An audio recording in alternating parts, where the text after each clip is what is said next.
The ghost in the machine सुनने में किसी साइंस फिक्शन मूवी का टाइटल लगता है ना। पर यह कहानी है उस भूत की जो हमारी फाइनेंशियल दुनिया के बिल्कुल बीचों बीच उसकी मशीनरी में ही छिपा हुआ है। एक ऐसा राज जो पैसे के सबसे बड़े खेल के नियमों को ही बदल रहा था। तो एक सीधा सा सवाल है, क्या स्टॉक मार्केट सच में एक लेवल प्लेइंग फील्ड है? मतलब एक ऐसा मैदान जहां हर किसी के लिए, हर खिलाड़ी के लिए नियम एक जैसे हों? हम सब तो यही मानकर चलते हैं, है ना, कि हाँ बिल्कुल है। पर क्या ये वाकई सच है? जरा सोचिए, क्या हो अगर ये सच ना हो? क्या हो अगर ये जो पूरा का पूरा खेल है, ये पहले से ही किसी के लिए सेट किया गया हो, किसी के फायदे के लिए झुका हुआ हो? तो इस सवाल का जवाब ना हमें एक बहुत ही उलझी हुई पहेली में मिलता है। और हमारी ये कहानी शुरू होती है एक ट्रेडर की परेशानी से। एक ऐसा ट्रेडर जिसने नोटिस किया कि कुछ कुछ तो बहुत गड़बड़ है। और वो ट्रेडर थे Brad Katsuyama. Royal Bank of Canada में काम करते थे। समझिए कि इस फाइनेंशियल मिस्ट्री के हमारे डिटेक्टिव वही हैं। ब्रैड ने देखा कि उनकी ट्रेडिंग स्क्रीन पर रोज कुछ कुछ बहुत ही अजीब सा हो रहा था। तो आखिर ब्रैड ने देखा क्या था? देखिए, वो ना एक बड़ी ही फ्रस्ट्रेटिंग लूप में फंस गए थे। होता ये था कि उन्हें स्क्रीन पर किसी स्टॉक का एक बढ़िया प्राइस दिखा। उन्होंने उसे खरीदने के लिए बटन क्लिक किया और फुर, वो प्राइस गायब, पलक झपकती। और आखिर में उन्हें वही स्टॉक बस थोड़ी सी ज्यादा कीमत पर खरीदना पड़ता था। और ये कोई एक बार की बात नहीं थी, ये हर बार बार बार हो रहा था। ये कोई इत्तेफाक तो नहीं हो सकता था। और बस तभी ब्रैड के दिमाग में बत्ती जली। उन्हें एक बहुत जरूरी बात समझ आई कि मार्केट ऐसा लग रहा था कि उनके खुद के ऑर्डर्स पर रिएक्ट कर रहा है, वो भी उनके ऑर्डर के पूरा होने से पहले। मतलब जैसे कोई उनके दिमाग को पढ़ रहा हो, उनके अगले मूव को पहले से ही जान रहा हो। अब इस एहसास के बाद ब्रैड ने तय किया कि वो इसकी तह तक जाएंगे। तो चलिए हम भी उनके साथ चलते हैं और देखते हैं कि मिली सेकंड के लेवल पर उस एक खराब ट्रेड के अंदर आखिर हो क्या रहा था। अगर हम वक्त को एकदम एकदम धीमा कर दें तो हमें एक ऐसी रेस दिखेगी जो हमारी आंखों से छुपी हुई है। तो देखिए, 0 मिलीसेकंड पर ब्रैड का ऑर्डर उनकी डेस्क से निकलता है। 2 मिलीसेकंड के अंदर वो ऑर्डर पहले एक्सचेंज पर पहुंच जाता है। लेकिन यहीं, ठीक यहीं, सिर्फ 0.1 मिलीसेकंड बाद एक गोस्ट यानी एक भूत उस ऑर्डर को देख लेता है और जूम, रेस में आगे निकल जाता है। 4 मिलीसेकंड होते होते वो भूत दूसरे सभी एक्सचेंजों पर वही स्टॉक खरीद लेता है। और फिर 5 मिलीसेकंड पर जब ब्रैड का बाकी ऑर्डर वहां पहुंचता है, तब तक कीमत बढ़ चुकी होती है। और यही छोटा सा अंतर, यही पूरी कहानी है। देखिए, एक फेयर ट्रेड में क्या होता है, आपका ऑर्डर मार्केट में जाता है और आपको सबसे अच्छी कीमत पर शेयर मिल जाते हैं। सिंपल। लेकिन ब्रैड के साथ जो हो रहा था उसे कहते हैं फ्रंट रन ट्रेड। इसमें क्या होता है कि आपका ऑर्डर एक तेज ट्रेडर देख लेता है, वो आपसे पहले उन शेयर्स को खरीद लेता है और फिर तुरंत आपको ही वो शेयर थोड़ी ज्यादा कीमत पर बेच देता है। तो सवाल ये है कि आखिर मशीन में ये भूत है कौन? चलिए अब इस अपराधी के चेहरे से पर्दा उठाते हैं। ये भूत और कोई नहीं बल्कि ये है हाई फ्रीक्वेंसी ट्रेडिंग। शॉर्ट में कहें तो HFT। ये एक तरह की एल्गोरिथमिक ट्रेडिंग है, मतलब सारा काम कंप्यूटर प्रोग्राम करते हैं। ये कंप्यूटर इतनी तेजी से, मतलब पलक झपकने से भी तेज, लाखों करोड़ों ऑर्डर डालते हैं और कीमतों में होने वाले छोटे छोटे बहुत ही मामूली से अंतर से अपना मुनाफा निकालते हैं। यही वो खिलाड़ी थे जो अपनी स्पीड का फायदा उठा रहे थे। पर सवाल ये है कि इन HFT ट्रेडर्स को ये सब करने का मौका मिलता कैसे है? आखिर क्यों स्पीड ही उनका सबसे बड़ा हथियार है? इसका जवाब ना सिस्टम की बनावट में ही छिपा है, उसकी अपनी कमजोरियों में। इसको समझने के लिए ये जानना बहुत जरूरी है कि स्टॉक मार्केट कोई एक जगह, कोई एक बिल्डिंग नहीं है। ये तो दर्जनों अलग अलग एक्सचेंजों में बटा हुआ है। सोचिए जैसे एक शहर में कई मंडियां हों और ये सब आपस में मीलों लंबे फाइबर ऑप्टिक केबल से जुड़ी हुई हैं। और बाजार का यही बिखरा हुआ होना, यही उसकी सबसे बड़ी कमजोरी बन जाता है। तो इस रेस में आगे रहने के लिए ये हाई फ्रीक्वेंसी ट्रेडर्स कुछ खास हथियारों का इस्तेमाल करते हैं। सबसे पहले कोलोकेटेड सर्वर्स, मतलब वो अपने कंप्यूटर सीधे स्टॉक एक्सचेंज के बिल्डिंग के अंदर ही रखवा देते हैं। दूसरा, प्राइवेट फाइबर ऑप्टिक केबल्स, यानी एक्सचेंजों के बीच डेटा के लिए सबसे तेज, सबसे सीधा रास्ता। और तीसरा, प्रिडिक्टिव एल्गोरिदम। ये ऐसे स्मार्ट सॉफ्टवेयर होते हैं जो एक निवेशक के ट्रेड करने के इरादे को पहले से ही भांप लेते हैं। और आपको पता है, वो सिर्फ 1 मिलीसेकंड आगे रहने के लिए इन चीजों पर लाखों करोड़ों डॉलर खर्च करते हैं। अब बात करते हैं इस रेस की छिपी हुई कीमत की। मतलब इस पूरी तकनीकी दौड़-भाग का हम जैसे आम लोगों पर आखिर क्या असर पड़ता है? अब एक शेयर पर नुकसान कितना होता होगा? शायद इतना, 1 पैसे से भी कम। सुनने में लगता है कि अरे इससे क्या फर्क पड़ता है ना? लेकिन अब जरा सोचिए, जब यही छोटी सी रकम दिन में लाखों नहीं करोड़ों बार काटी जाए, तब क्या होगा? यही है वो छिपी हुई कीमत। ये छोटे-छोटे ना दिखने वाले नुकसान मिलकर अरबों खरबों रुपए बन जाते हैं। और ये पैसा कहाँ से जाता है? ये बड़े-बड़े इंस्टीट्यूशन से और आखिर में घूम फिरकर आम लोगों के रिटायरमेंट और इन्वेस्टमेंट फंड से ही तो जाता है। और यहीं पर ब्रैड की पूरी इन्वेस्टिगेशन का निचोड़ आता है कि ये सिस्टम गैर कानूनी तरीके से रिग्ड नहीं है, बल्कि ये स्ट्रक्चरली रिग्ड है। मतलब इसकी बनावट में ही धांधली है। ये कोई चोरी या डाका नहीं है। ये तो मार्केट के बेसिक स्ट्रक्चर का ही फायदा उठाना है। तो आखिर में हम एक बड़े सवाल पर आकर रुक जाते हैं। जब मार्केट्स को इस तरह से बनाया जाए कि वो हर चीज से ज्यादा सिर्फ और सिर्फ स्पीड को इनाम दें, तो फिर इस खेल में असल में जीत किसकी होती है? आज हम एक ऐसी पहेली को सुलझाने वाले हैं जिसने बड़े-बड़े ट्रेडर्स को भी ये सोचने पर मजबूर कर दिया कि क्या शेयर बाजार में वाकई कोई धांधली हो रही है? ये कहानी है एक ऐसी अदृश्य ताकत की जो रोशनी की रफ्तार से चलती है। ये सवाल ये कई बड़े-बड़े इंस्टीट्यूशनल इन्वेस्टर्स के दिमाग में घूम रहा था। उन्हें ऐसा लग रहा था मानो वो कोई ऐसा खेल खेल रहे हैं जिसके नियम उन्हें पता ही नहीं है, और कोई अदृश्य खिलाड़ी जो हमेशा उनसे एक कदम आगे रहता है। जरा सोच कर देखिए, कोई लाखों शेयर खरीदने के लिए ऑर्डर प्लेस करता है, और जैसे ही बाय का बटन दबता है, ठीक उसी पल, उसी माइक्रो सेकंड में कीमत बदल जाती है, और हमेशा उसके खिलाफ। और ये एक दो बार नहीं, बार बार लगातार हो रहा था। ऐसा लगता था मानो किसी को उनकी हर चाल पहले से पता हो। तो चलिए कहानी के पहले हिस्से पर आते हैं, बाजार की इस गड़बड़ को समझते हैं। ये वो प्रॉब्लम थी जिससे ब्रैड कात्सुयामा जैसे ट्रेडर्स और उनकी टीम रोज जूझ रही थी। तो प्रॉब्लम क्या थी, इसे एक बार फिर से समझ लेते हैं। इन्वेस्टर एक बड़ा ऑर्डर डालता है, और जैसे ही ऑर्डर मार्केट में पहुंचता है, कीमतें एकदम से ऊपर चली जाती थीं। मतलब हर बार सौदा महंगा पड़ रहा था। और ये कोई इत्तेफाक नहीं था, एक पैटर्न था। लेकिन क्यों, कैसे, ये किसी को समझ नहीं आ रहा था। और यहीं पर इस पूरी इन्वेस्टिगेशन में एक जबरदस्त मोड़ आता है। लोगों का ध्यान अब कंप्यूटर कोड से हटकर असली दुनिया पर गया। मतलब कि उन तारों और केबल्स पर जो असल में मार्केट को चला रहे थे। ये आइडिया रोनैन रायन नाम के एक इनसाइडर ने दिया, और बस इसने पूरा खेल ही पलट दिया। उन्होंने समझाया कि मार्केट कोई हवा में तैरती हुई डिजिटल चीज नहीं है। ये एक फिजिकल सिस्टम है जो फिजिक्स के, मतलब भौतिकी के नियमों से बंधा हुआ है। और यहीं पर मार्केट को लेकर सबसे बड़ी गलतफहमी दूर हुई। हम सब क्या सोचते हैं कि मार्केट एक सिंगल डिजिटल जगह है ना? पर असलियत यह है कि मार्केट कई अलग अलग एक्सचेंजों का एक फिजिकल नेटवर्क है, जो फिजिकली मतलब असल में एक दूसरे से दूर हैं, और इन तक जानकारी पहुंचने में वक्त लगता है। और इसी छोटी सी देरी को कहते हैं लेटेंसी। और हाँ, ये कोई कंप्यूटर का बग या गड़बड़ी नहीं है, ये तो फिजिक्स का एक सीधा साधा नियम है। जैसे बिजली चमकने के बाद हमें उसकी गड़गड़ाहट थोड़ी देर से सुनाई देती है, बिल्कुल वैसे ही डेटा को भी एक एक्सचेंज से दूसरे तक जाने में थोड़ा समय लगता है। ठीक है, तो अब हमें लेटेंसी का मतलब पता चल गया है। तो चलिए अब देखते हैं कि कैसे हाई फ्रीक्वेंसी ट्रेडर्स इसी छोटी सी देरी का फायदा उठाकर करोड़ों कमा रहे थे।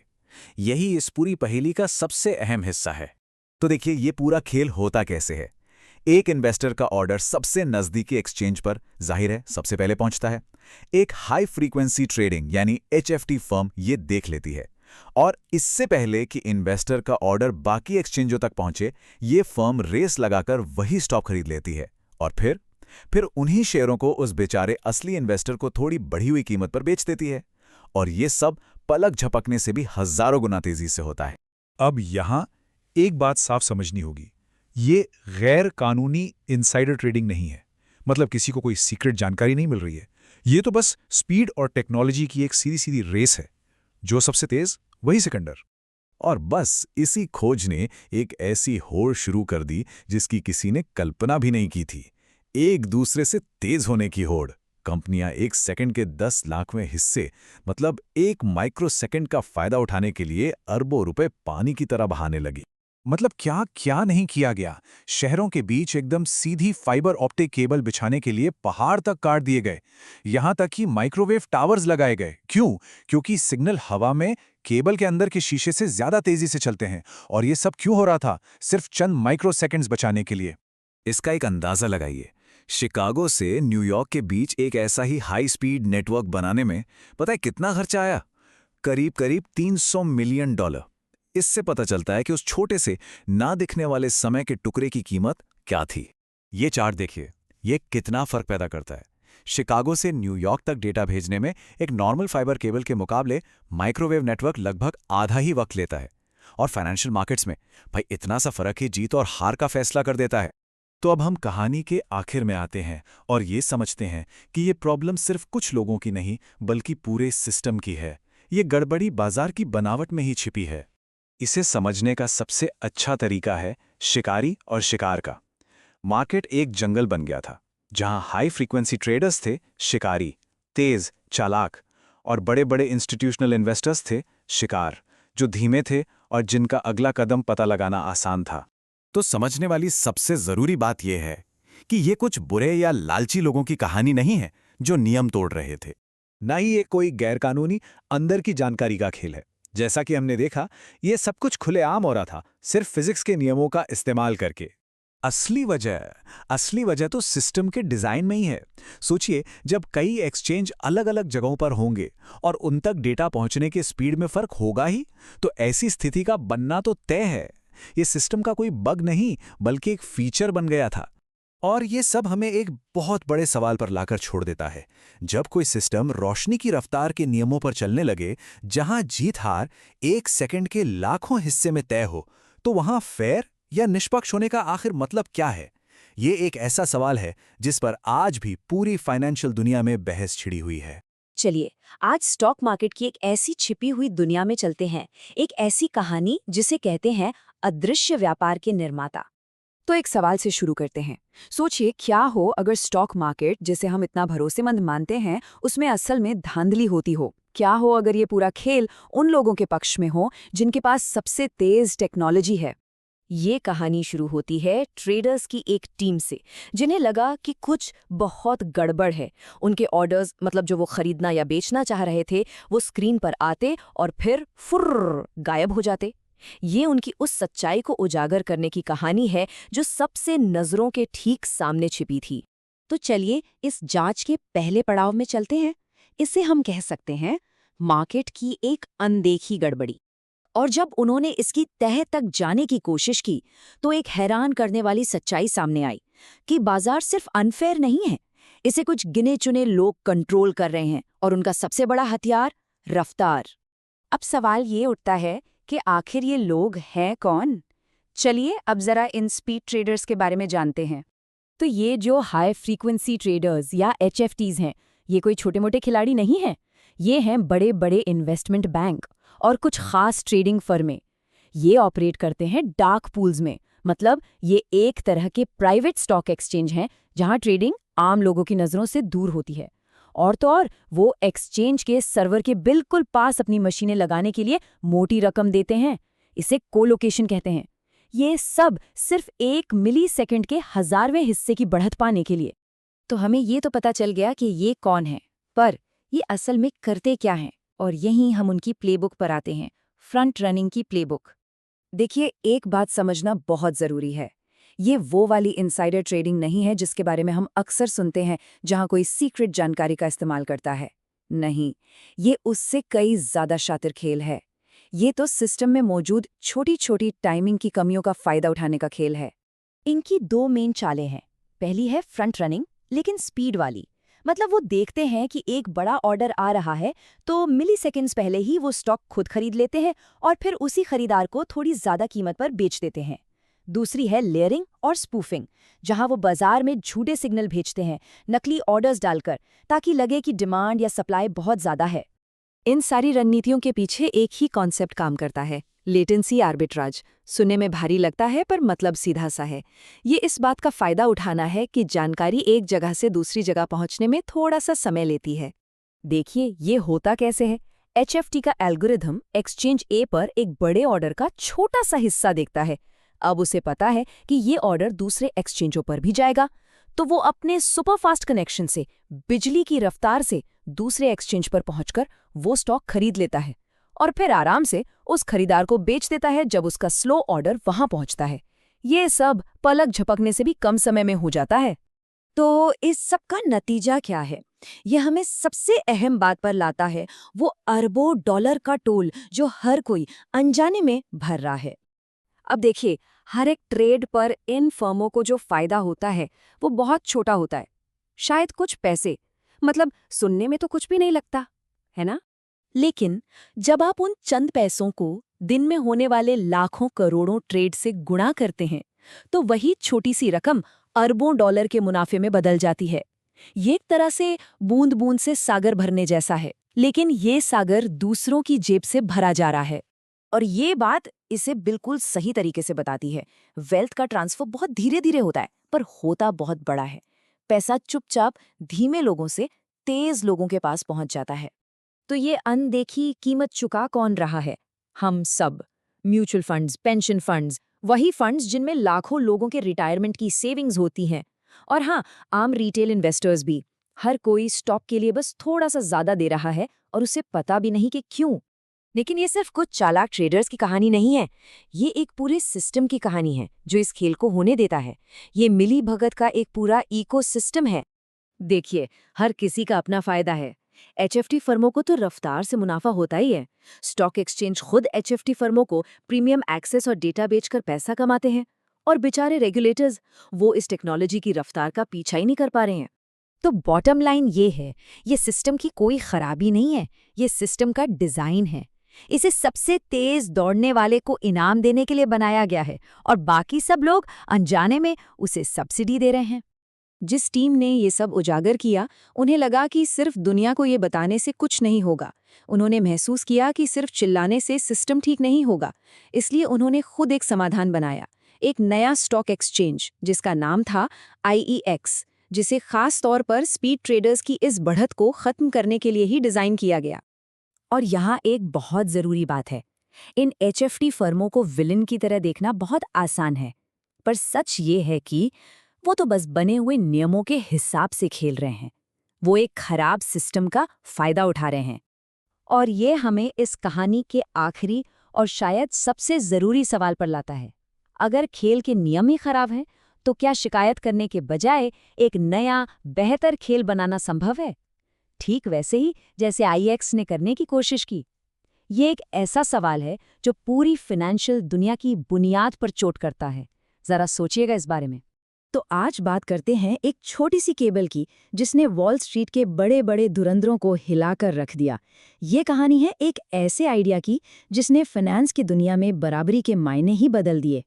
तो सवाल यही है, और ये सवाल ही इस पूरी कहानी का दिल है।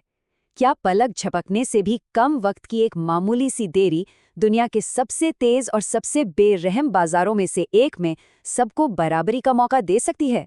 चलिए पता लगाते हैं। अच्छा, इस कहानी को समझने के लिए पहले उस प्रॉब्लम को समझना पड़ेगा जिससे IEX का जन्म हुआ।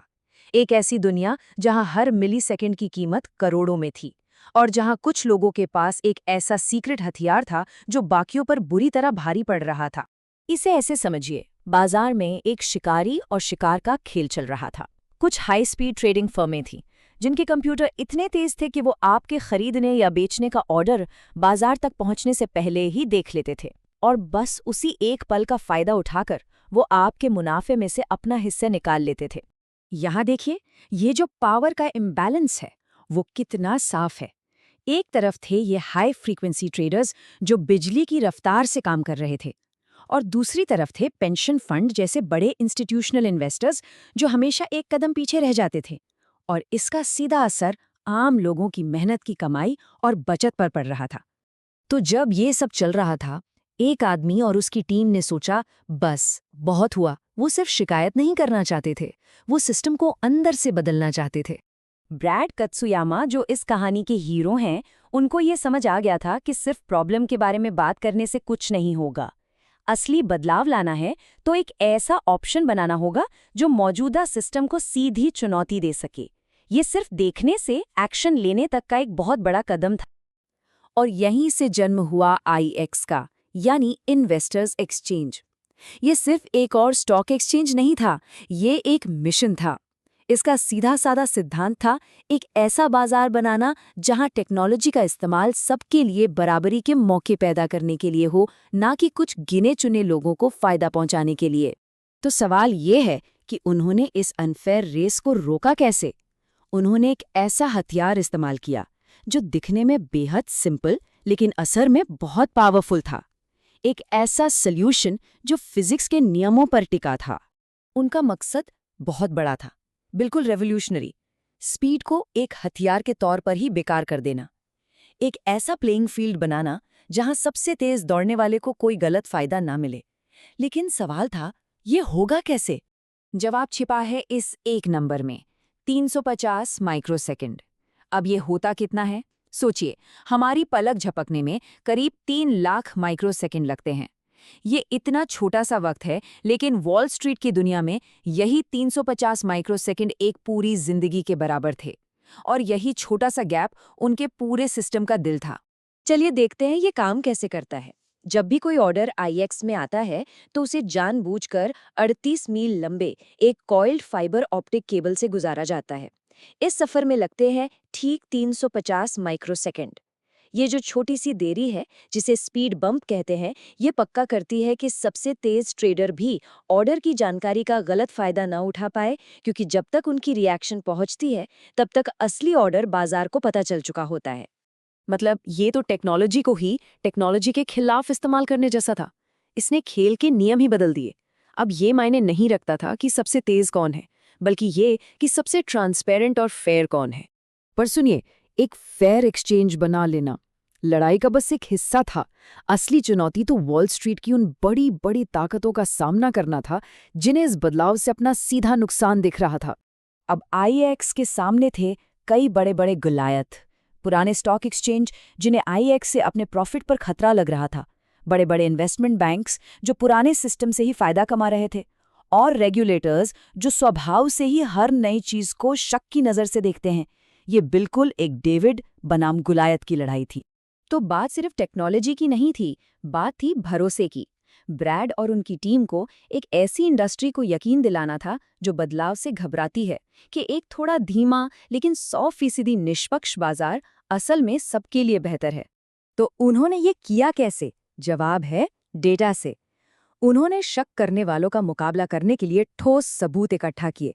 उन्होंने सिमुलेशन चलाकर ये साबित किया कि उनका स्पीड बम्प बाजार को धीमा नहीं करता, बल्कि उसे ज्यादा एफिशिएंट और सेफ बनाता है, जहां कीमतें असली डिमांड और सप्लाई को दिखाती हैं।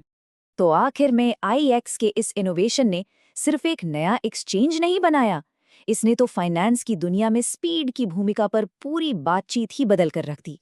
ये फर्क देखिए, मतलब जमीन आसमान का फर्क था पुराने और नए सिस्टम में।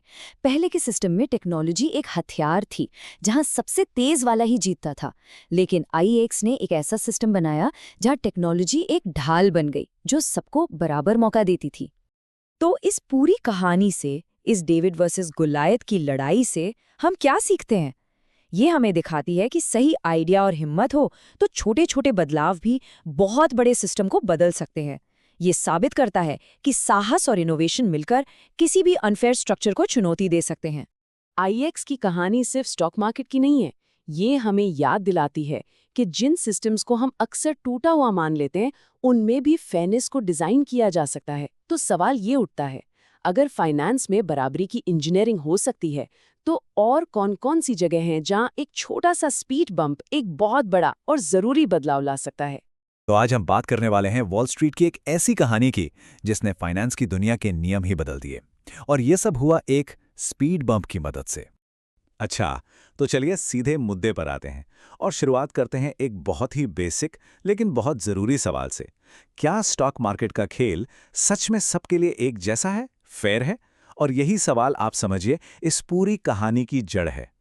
अब देखिए, ये दो अलग अलग दुनियाएं हैं। एक तरफ पुराना तरीका जहां सीधी सी बात थी, जो सबसे तेज वही सिकंदर, और फिर आया IEX का तरीका जहां सबसे फेयर खेलने वाला जीतता है। और यकीन मानिए, ये सिर्फ एक छोटा मोटा बदलाव नहीं था, ये तो पूरी सोच बदलने वाली बात थी। तो चलिए कहानी की शुरुआत में चलते हैं, समझते हैं कि ये पूरी फाइनेंशियल रेस, ये दौड़ आखिर धांधली वाली थी कैसे।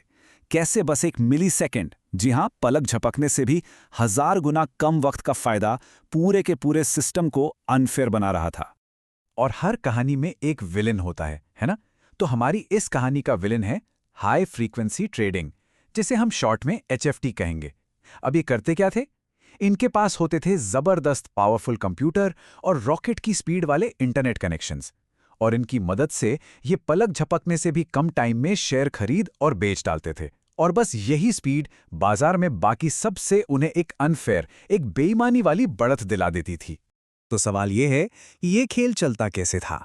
चलिए इसे 3 सिंपल स्टेप्स में तोड़कर समझते हैं। सोचिए, किसी इन्वेस्टर ने एक बड़ा स्टॉक खरीदने का ऑर्डर डाला। HFT फर्म्स अपनी सुपर स्पीड की वजह से उस ऑर्डर को बाकियों से पहले देख लेती थीं और फौरन दौड़कर वही स्टॉक खुद खरीद लेती थीं, और फिर कुछ ही माइक्रोसेकेंड्स में वही स्टॉक असली इन्वेस्टर को थोड़ी सी ज्यादा कीमत पर बेच देती थीं। और इसका नतीजा क्या हुआ? हर ट्रेड पे ये जो छोटा छोटा मार्जिन था ना, वो जुड़ते जुड़ते अरबों डॉलर्स बन गया। और ये पैसा कहाँ से आ रहा था? ये पैसा आम इन्वेस्टर्स की जेब से, उनके रिटायरमेंट अकाउंट से, उनके म्यूचुअल फंड से निकलकर सीधा HFT फर्म्स के पास जा रहा था। ये एक तरह की छुपी हुई लूट थी, जिसके बारे में ज्यादातर लोगों को भनक तक नहीं थी। तो जब विलन है तो हीरो भी तो होगा, और यहीं से कहानी में एंट्री होती है हमारे हीरोज की। एक छोटी सी टीम जिसने इस पूरे अन्याय को समझा और फैसला किया कि बस बहुत हुआ, अब इस सिस्टम को बदलना ही होगा। इस टीम को लीड कर रहे थे ब्रैड कत्सुयामा, और उनका मिशन एकदम क्लियर था। पहला, पर्दाफाश करना, दुनिया को बताना कि HFTs कैसे धीरे चलने वाले इन्वेस्टर्स का फायदा उठा रहे हैं। दूसरा, एक नया एक्सचेंज बनाना जिसकी बुनियाद ही ईमानदारी और फेयरनेस पर हो। और तीसरा और सबसे जरूरी, खेल का मैदान सबके लिए बराबर करना, चाहे वो कोई बड़ा इंस्टीट्यूशनल इन्वेस्टर हो या कोई आम इंसान। यहाँ एक बात समझना बहुत जरूरी है। उनका मकसद HFT को खत्म करना नहीं था, नहीं, उनका मकसद था उस अनफेयर एडवांटेज को खत्म करना जो सिर्फ स्पीड की वजह से मिल रहा था। वो चाहते थे कि सिर्फ रफ्तार ही जीत की गारंटी ना हो। असली गोल तो मार्केट में एक बैलेंस, एक संतुलन लाना था। तो उन्होंने ये किया कैसे? इस इतनी बड़ी प्रॉब्लम से लड़े कैसे? यहीं पर कहानी बहुत इंटरेस्टिंग हो जाती है, क्योंकि इस बेहद कॉम्प्लेक्स प्रॉब्लम का सॉल्यूशन इतना सिंपल था कि सुनकर यकीन नहीं होता। तो ये स्पीड बम्प आखिर था क्या भला? देखिए, ये असल में एक फिजिकल चीज थी, एक ऐसा सिस्टम जिसे बनाया ही इसलिए गया था कि एक्सचेंज पर आने और जाने वाले हर ऑर्डर में जानबूझकर थोड़ी सी, बस जरा सी देरी हो। मकसद बिल्कुल साफ था, ये पक्का करना कि कोई भी सिर्फ अपनी तेज रफ्तार के दम पर दूसरों से आगे न निकल पाए। और उनका सीक्रेट वेपन क्या था? कोई सुपर कॉम्प्लिकेटेड सॉफ्टवेयर या एल्गोरिदम नहीं, बल्कि एक बॉक्स के अंदर गोल गोल लपेटी हुई 38 मील लंबी फाइबर ऑप्टिक केबल। जी हाँ, आपने सही सुना, सिर्फ एक बहुत बहुत लंबी तार। और इस लंबी केबल ने किया क्या? इसने पैदा की 350 माइक्रोसेकंड की देरी। अब ये इतना कम टाइम है कि हम और आप तो इसे महसूस भी नहीं कर सकते, लेकिन HFT के सुपरफास्ट कंप्यूटर्स के लिए ये देरी बहुत बड़ी थी। और बस इतनी सी ही देरी इस पूरी रेस को फेयर बनाने के लिए काफी थी। लेकिन देखिए, एक कमाल का आइडिया सोच लेना एक बात है, और उसे वॉल स्ट्रीट जैसी जगह पर जहां बड़े बड़े दिग्गज बैठे हैं लागू करना बिल्कुल दूसरी। तो अब कहानी आती है असली लड़ाई पर, अपनी पहचान, अपनी विश्वसनीयता बनाने के संघर्ष पर। और उनका ये सफ़र जाहिर है बिल्कुल आसान नहीं था। जैसे ही IEX लॉन्च हुआ, पुराने जमे जमाए एक्सचेंज और HFT फर्म्स सब उनके पीछे पड़ गए। खूब आलोचना हुई। उन्हें दिन रात एक करके रेगुलेटर्स और इन्वेस्टर्स को ये समझाना पड़ा कि उनका सिस्टम वाकई में फेयर है। और धीरे धीरे मेहनत रंग लाई, बड़े बड़े इंस्टीट्यूशंस को इसके फायदे दिखने लगे और उन्होंने इसे अपनाना शुरू कर दिया। ये टेबल बड़ी अच्छी तरह से दिखाती है कि कैसे वॉल स्ट्रीट में माहौल बदला। जो HFT फर्म्स और ब्रोकर्स शुरू में हल्ला मचा रहे थे, उन्हें या तो नए सिस्टम के हिसाब से ढलना पड़ा या फिर वो बस आलोचना ही करते रह गए। जो रेगुलेटर्स पहले शक की नज़र से देख रहे थे, उन्होंने आखिर में इसे हरी झंडी दिखाई ही दी, और म्यूचुअल फंड्स और पेंशन फंड्स जो पहले किनारे खड़े होकर तमाशा देख रहे थे, वो भी खुलकर इसके साथ आ गए। तो आखिर में इस पूरी कहानी का नतीजा क्या हुआ? इसका असर कितना बड़ा था? चलिए अब आखिरी हिस्से में यही देखते हैं कि कैसे एक छोटे से आइडिया ने मार्केट के पूरे नियम कानून ही बदल कर रख दिए। असल दुनिया में इसका असर साफ साफ दिखा। जो बड़े बड़े ऑर्डर्स थे वो अब HFT की नजरों से बच गए। उन्हें प्रोटेक्शन मिली, कीमतों में ज्यादा पारदर्शिता आई। मतलब जो छुपी हुई कॉस्ट थी इन्वेस्टर्स के लिए वो कम हो गई। और सबसे बड़ी बात, आम इन्वेस्टर्स को भी इसका फायदा मिला, क्योंकि उनके म्यूचुअल फंड्स और रिटायरमेंट अकाउंट से जो पैसा चुपके चुपके निकल रहा था वो अब बंद हो गया था। देखिए, IEX की कहानी सिर्फ एक एक्सचेंज की कहानी नहीं है। इसका मतलब कहीं ज्यादा बड़ा है। इसने ये साबित कर दिया कि फाइनेंस जैसे कॉम्प्लेक्स सिस्टम की बड़ी बड़ी खामियों को भी ठीक किया जा सकता है। इसने ये दिखाया कि जब टेक्नोलॉजी एक एथिक मकसद के साथ जुड़ती है तो कमाल हो सकता है। इसने बाकी एक्सचेंजों पर भी दबाव बनाया कि वो भी फेयरनेस के बारे में सोचें, और एक तरह से इसने मार्केट में सुधार लाने का एक नया रास्ता, एक नया ब्लूप्रिंट ही तैयार कर दिया। और इस पूरी कहानी को दुनिया के सामने लाने वाले लेखक माइकल लुइस ने क्या खूब कहा है। वो कहते हैं, सिस्टम अपने आप में फेयर नहीं होते, लेकिन उन्हें हिम्मत और नए आइडियाज के साथ दोबारा डिजाइन किया जा सकता है। ये एक बहुत गहरी बात है जो सोचने पर मजबूर करती है। तो ये कहानी हमें एक बड़े सवाल के साथ छोड़ जाती है। सोचिए जरा, हमारी दुनिया में, हमारे आसपास ऐसे और कौन-कौन से अनफेयर सिस्टम्स हैं जिन्हें अपने खुद के एक स्पीड बम की सख्त जरूरत है। और ये सवाल सिर्फ शेयर बाजार या फाइनेंस का नहीं है, ये हर जगह लागू होता है।